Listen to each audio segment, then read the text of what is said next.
After weeks of increasingly violent protests, China's top policy body on Hong Kong affairs was set to hold an extremely rare press briefing Monday on the crisis engulfing the financial hub, where dozens of protesters were arrested in weekend clashes with police.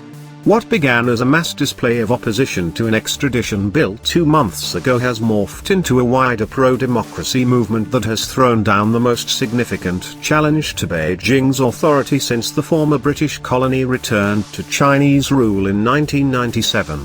While China has issued increasingly shrill condemnations of the protests in the last 2 weeks, it has largely left the city's pro-Beijing administration to deal with the situation. So Monday's highly unusual press briefing in Beijing by the cabinet-level Hong Kong and Macau Affairs Office will be closely watched for any hint of more direct intervention. In an editorial on Monday, the state-run China daily newspaper signaled a growing concern in Beijing. What is happening in Hong Kong is no longer the airing of real or imagined grievances, the editorial said. It is of the same hue as the color revolutions that were instigated in the Middle East and North Africa, local anti-government elements colluding with external forces to topple governments utilizing modern communication technology to spread rumors, distrust and fear. Pro-democracy protesters fought a second consecutive day of running battles with police on Sunday evening in the well-heeled residential district of Hong Kong, in some of the most sustained scenes of violence witnessed so far.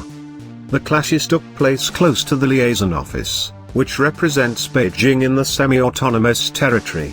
In a statement early Monday, police said 49 radical protesters had been arrested for a variety of offenses on Sunday, saying the crowds were getting increasingly violent. Police said protesters hurled bricks, bottles, paint bombs, corrosive liquids and used a crossbow to fire metal ball bearings. Bows and arrows were also later recovered from the scene, the force said. Sustained volleys of tear gas and rubber bullets arced through the air to clear the streets, with elite units known as Raptor squads arresting those left behind, almost all of them young men and women. Medical authorities early Monday said 16 people were injured. Sunday's violence came a day after police fired tear gas and rubber bullets at protesters holding a banned rally against suspected pro-government triad gangs in a town near the border with mainland China. The gangs had beaten up democracy demonstrators the previous weekend,